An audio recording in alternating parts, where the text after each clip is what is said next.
Confirmands. Hope you've had a great week. Today we are looking at the Old Testament book called Job. Job is the main character of this book, also called Job. Now about Job, we learn in the first chapter that Job has a pretty good life. He has a really big family and a lot of livestock, a lot of things he owns, so he is doing pretty well. Now, Job is a person who has a relationship with God and tries his best to do the right thing. We're told that he is blameless and upright, again in the first chapter and first verse of Job.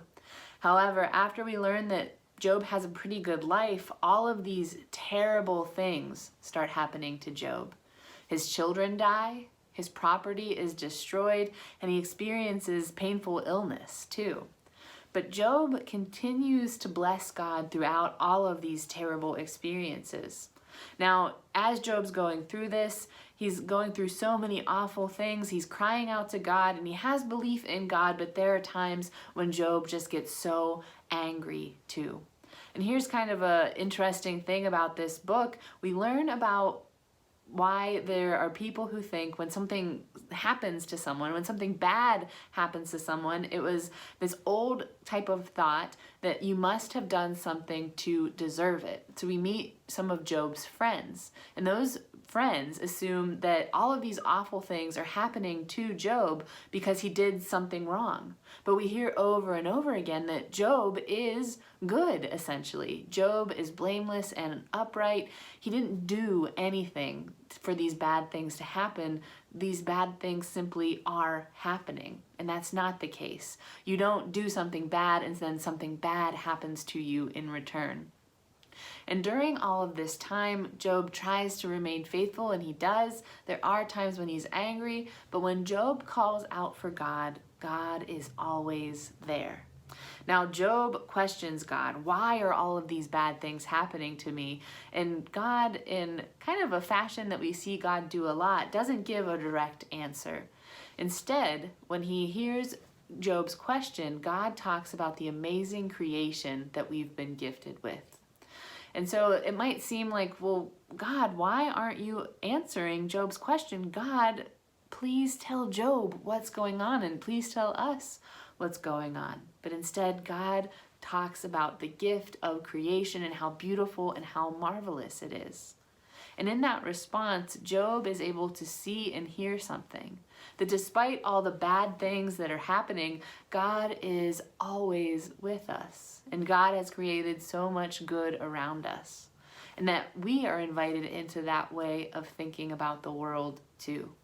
God has gifted us with creation and our lives, and there are bad things that happen, but God is with us through it all.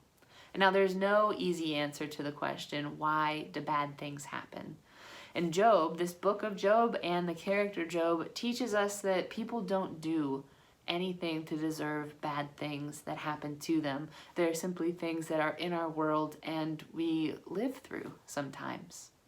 And throughout the entire book of Job, Job sticks to that truth. He didn't do anything to deserve this, but he remains faithful, blameless, and upright, and in relationship with God through this whole story. It's kind of an amazing tale. All of these terrible things are going on, and yet God is always there, and Job remains faithful. It's a really interesting book. You can check it out in the Old Testament. Just look for the book of Job, J-O-B. You could read the whole thing, but I do want you to look at one specific place.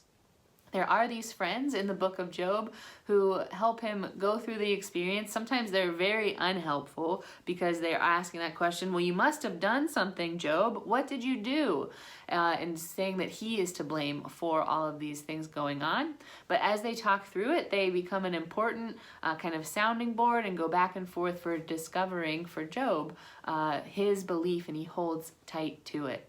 And so those three friends, they have names, and I want you to find out those names. So open up your Bible, go to Job chapter 2 and look at verse 11 and find out what are the names of Job's three friends, and go ahead and email that back to me.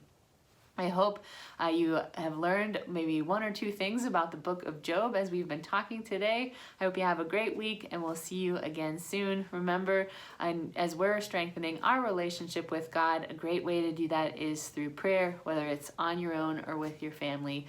Make sure you're taking some time to pray. All right, see you soon.